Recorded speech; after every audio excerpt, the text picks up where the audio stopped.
Oye, el principal problema que afecta la calidad de vida de los peruanos es la inseguridad, qué duda cabe. Y el segundo problema es el transporte. Hoy vamos a hablar de estos dos temas con nuestros invitados en un interesante debate. Nos acompaña Edwin Derteano, presidente de la Fundación Transitemos. Gracias por estar aquí, bienvenido. Y también está con nosotros Martín Ojeda, director de la Cámara Internacional de la Industria del Transporte. Bienvenido. Gracias a ambos por acompañarnos esta noche. A ver, ¿qué expectativas hay en primer lugar con la designación de David Hernández como nuevo presidente de la ATU? ¿Tienen algunas referencias? ¿Conocen algo de él?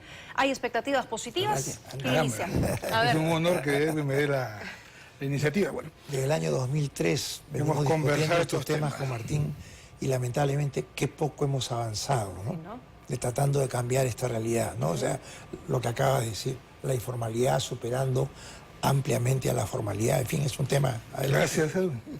Acá hay un tema muy importante y que siempre lo hemos conversado con Edwin: la institucionalidad. La institucionalidad no se va a conseguir en 3 meses, 4 meses, 6 meses, 1 año, 2 años.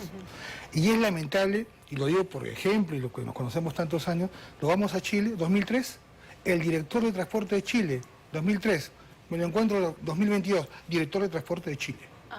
Porque las políticas de transporte se tienen que consolidar, respetar e institucionalizar.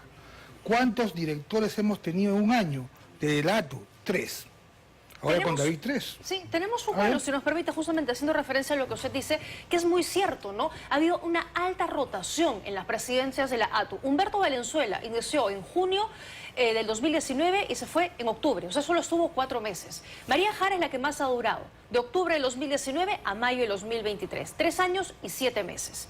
José Aguilar, de mayo del 2023 a abril del 2024, 11 meses, no llegó ni al año. Estuvo Maribel Vidal, que se acaba de ir de abril del 2024 a septiembre del mismo año, 5 meses. Y acaba de entrar David Hernández, que no sabemos cuánto tiempo estará. Debería que estar por lo menos 5 años, ¿no? Como para poder hacer algo. Pero acá hay un tema. A ver. Cuando la política se mete en temas técnicos, no sabes qué va a pasar. Y acá, antes de darle la palabra a Edwin, en el año 2023, cuando sacaron a la señorita María Jara, cambiaron el reglamento y pusieron por temas de confianza al funcionario y rompieron todo el esquema que se trabajó por más de 10 años debido a la crisis que había en Lima y Callao. Dice, lo ocurre al alcalde, por favor, que vaya a la municipalidad. Sabemos cómo es eso. Y en base a eso, algo que dura 5 años, para bien o para mal, no, perdiste el cargo de confianza. Y bien lo advertimos, esto va a volver a pasar. Pasó con José Aguilar. Cuando la política interviene es peligroso. Negativo, te diría, ¿no? Porque el transporte es una actividad, como tantas veces hemos conversado, técnica, ¿no? Exacto. Ya no basta el sentido común o el criterio para administrarla. Tienes que tener conocimientos, como en cualquier actividad, como en el periodismo. Tienes que saber las cosas que tienes que saber, ¿no es cierto? Y en el transporte, valientemente, las autoridades las modifican. Entonces, acá hay varios problemas en tu reportaje, ¿no es cierto? Uno es un problema de seguridad, ¿no? Es un tema del Ministerio del Interior, de la policía. La policía es hábil cuando investiga, cuando comienza a jalar la madeja, van descubriendo quiénes son, porque los mismos delincuentes se echan entre ellos, ¿no es cierto? Y tiene que sancionarse, no soltarlos como se ha venido dando, ¿no? Captura a un tremendo delincuente, la policía, el fiscal lo suelta a los 5. Esta tercera vez que lo capturan, y hoy se vendrá la cuarta, no hay sanción, eso es un tema. En cuanto al nombramiento de David Hernández, yo veo algo positivo, porque es una persona que ya conoce el tema, no viene a aprender en la ATU, ya él se sienta y ya sabe qué tiene que hacer mañana, ¿no es cierto? Y el tercer problema, que sigue siendo el mismo, es que todas las autoridades que influyen en el transporte no tienen el mismo norte, ¿no? El norte tendría que ser salir de la microtransportación de la combi, la coaster, la loncherita, y cada vez más chica, cada vez, como tantas veces hemos conversado, en vez de atender la demanda de 12 o 13 millones de Lima, con la menor cantidad de buses que circulen tanto en los corredores como los alimentadores, lo estamos haciendo con la mayor cantidad de vehículos chicos que ya no circulan por la misma congestión que ellos generan. En este sistema absurdo todos pierden, ¿no? El transportista no cobra lo que debería hacer. Y por otro lado, esta informalidad, Lima, que debería tener 80.000 taxis, tiene ya 250.000 taxis. Increíble. Más colectivo. Entonces, cuando se da una concesión a un corredor, digamos que todos apostamos para ir a la macrotransportación donde el empresario del transporte invierte en un bus, ¿no?, que cuesta plata, hay que mantenerlo y repararlo y renovarlo, no son eternos, ¿no es cierto? Resulta que no le das la cantidad de pasajeros que debías darle para que obtenga los ingresos que le permita hacer lo que estamos haciendo, porque está rodeado de competencia desleal. Entonces, de acuerdo. Eso no va. Entonces, en vez de crecer, los que invirtieron están arrepentidos de haberlo hecho y están reduciéndose. Estamos para atrás. Pero a ver, David Hernández se sienta... Pero aparte de un tema muy importante, ¿qué es lo que se viene? Ya, pero es que a eso quiero llegar, porque David Hernández se sienta ya en el sillón de presidente de la ATU. Y el principal problema es la inseguridad, que está tomando y está afectando al transporte público formal, mencionando también el informal. ¿Qué tiene que hacer como primera acción? Mira, acá hay varias acciones. Esta es una mesa, ¿sí o no? Coincide el vaso, coincide los anteojos con tu computadora. Este reloj es la informalidad, la extorsión y la corrupción. ¿Encaja en la mesa? No, señor. Tienes que sacarlo. Pero si tú mueves la mesa hacia un lado, se te cae el vaso, se te cae la computadora. Y hay dos pilares que se tienen que proteger. Uno, los concesionarios de corredores y el metropolitano, con sus demoles, pero ahí están. Pero también tienes que proteger a aquel convencional tradicional que ha invertido en buses y que está apostando por una renovación que por más de 7 años solo son de 6 meses. ¿Tú como banco le vas a dar crédito? Jamás. Entonces la mesa tiene que estar formada. No buscar los antagonismos, porque el antagonismo es peligroso.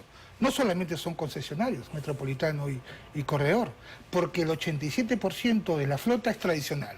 Y lo que tienes que apostar es completar todas las licitaciones de los corredores que faltan, claro, completar las rutas y los deseos de viaje para que ellos no apuesten por la ilegalidad que se tiene que erradicar y de esta manera buscar equilibrio. Un sistema de recaudo único como hay en Europa. Tú vas a Europa y con una tarjeta, pero no deja que muera también, ¿no? Pero, la formalidad que tenemos. Claro, ¿no? pero lo que pasa es que hay cosas que se han quedado stand-by y que la ATU tiene que complementar.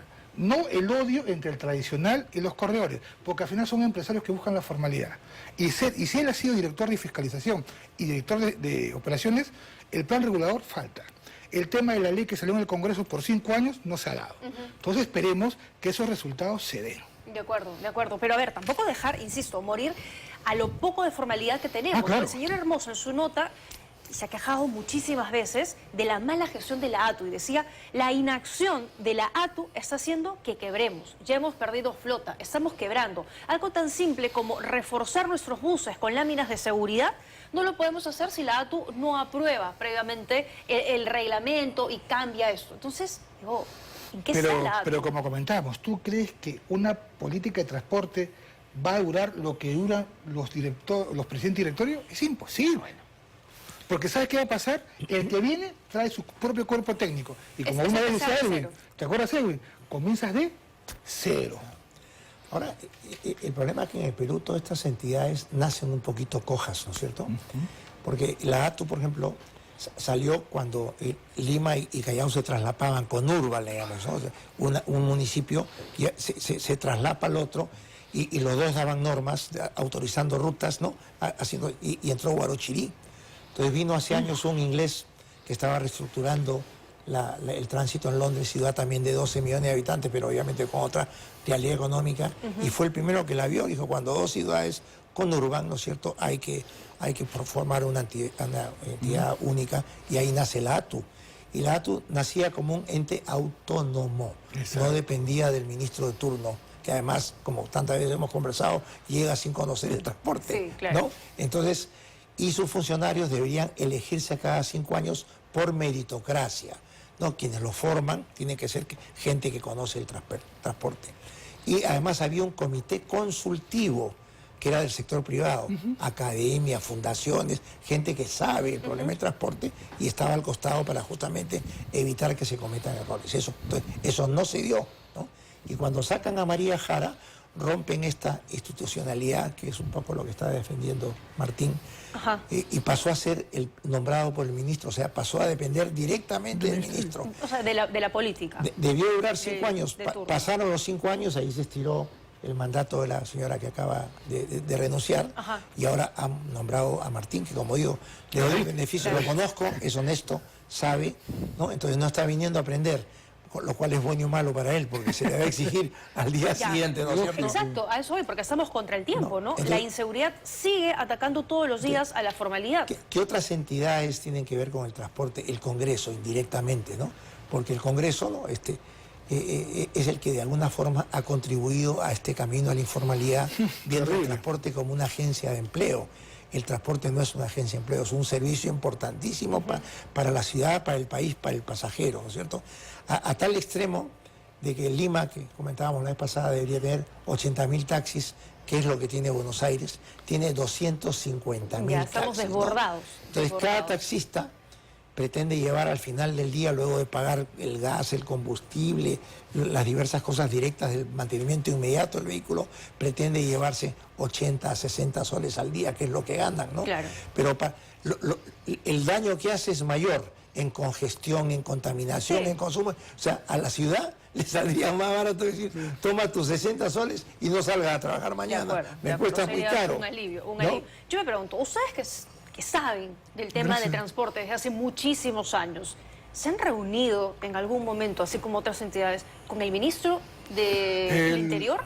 No lo hemos visto, sería un honor visitarlo para intercambiar posiciones que él ve de un lado de la mesa y nosotros del otro lado de la mesa. Claro, para saber qué hacer. Y lo mismo el ministro de Transporte. Tampoco se ha Esas reunido. reuniones esporádicas, y lo hemos conversado hoy, nos causa malestar porque una promesa se la lleva el viento. Acá necesitamos condiciones técnicas estables a corto, mediano y largo plazo.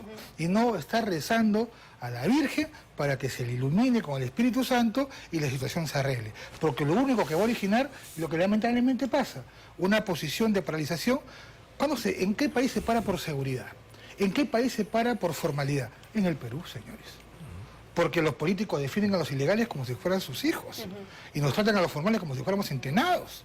Entonces hay muchas cosas que hay que cambiar, pero tiene que comenzar con las políticas y un gobierno estable que consolide la institución. Que están quebrando además, ¿no? O sea, Sí, hay claro. trabajadores, choferes, que ya no quieren salir a trabajar, evidentemente, porque los atacan con los pasajeros adentro. O sea, el nivel de criminalidad avanza, que de verdad es de terror, y afecta al ciudadano de a pie, ¿no? El que sale todos los días y toma un bus para poder llegar a su trabajo, ¿ya con qué Y seguridad la lo va a pregunta hacer? que no tenemos una posición cívica también el usuario. Sabe que está tomando un vehículo ilegal y cuando viene la autoridad que dice, no, soy su primo, no, soy su hermano. Eso soy es el su caso de amigo. los colectivos, pero por ejemplo los buses que han sido atacados son empresas formales. ¿Por qué? ¿Por qué?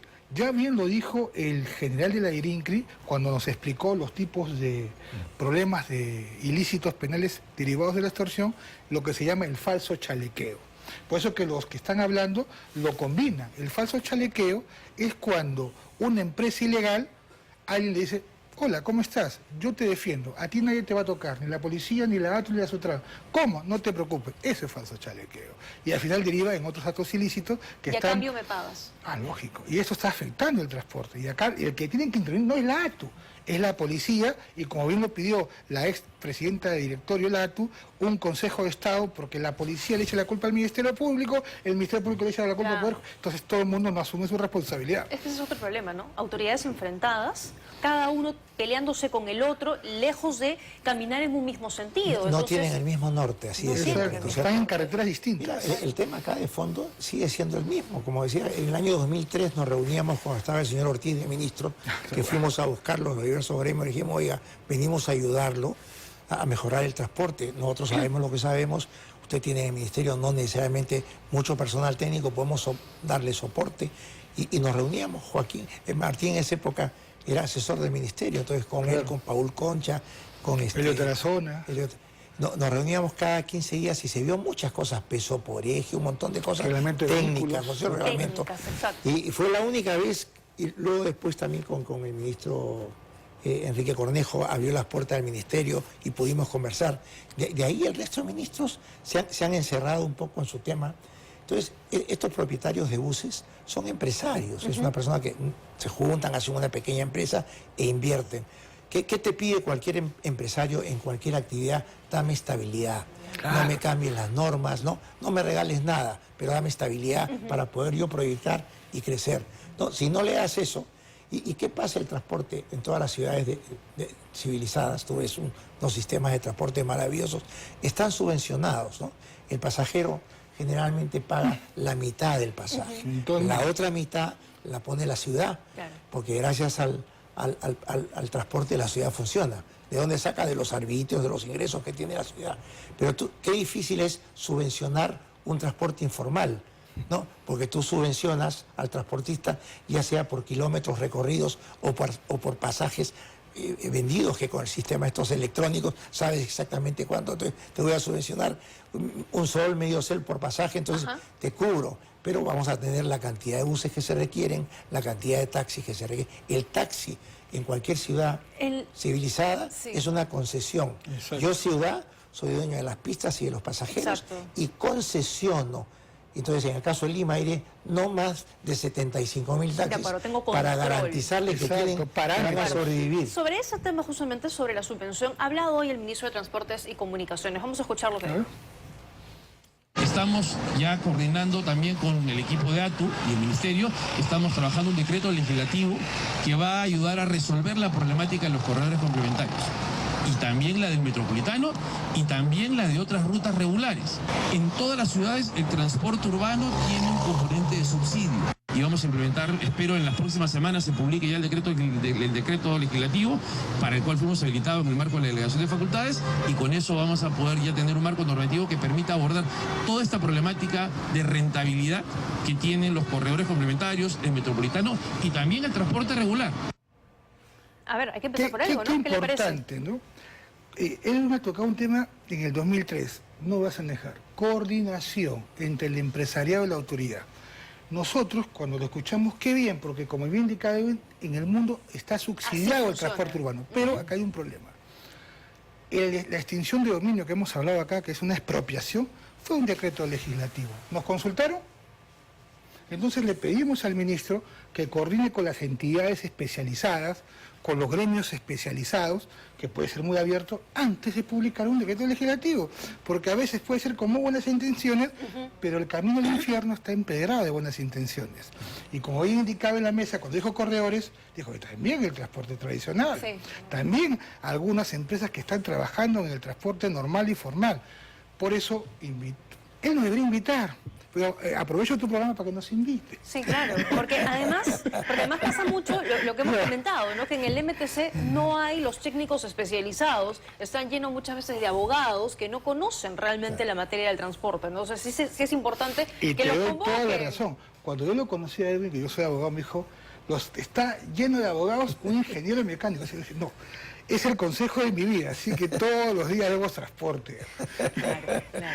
Bueno, los retos que se le vienen entonces para el señor Hernández son grandes, ¿no? Yo creo que como hay que darle el apoyo, porque a todos nos conviene, a los transportistas, que la ATU haga un buen trabajo, ¿no? A la Municipalidad de Lima, al Callao, al MTC, al transportista y sobre todo a la razón de ser del transportista, que es el transportado. Exacto. El usuario. El usuario. Y además, no solamente él sufre, todos los que incluso usamos hasta el transporte privado también sufrimos, porque el tráfico que se ha generado nos duplica o triplica los tiempos de viaje y el riesgo de accidentes se incrementa al triple o al cuádruple, ¿no? Que te atropellen un hijo o que te choquen, ¿no? Hay que ponerle tres sobre rieles hace rato. Pero mira qué interesante este tema. Él me ha tocado políticas que no se están dando. Somos el segundo país con los peores conductores.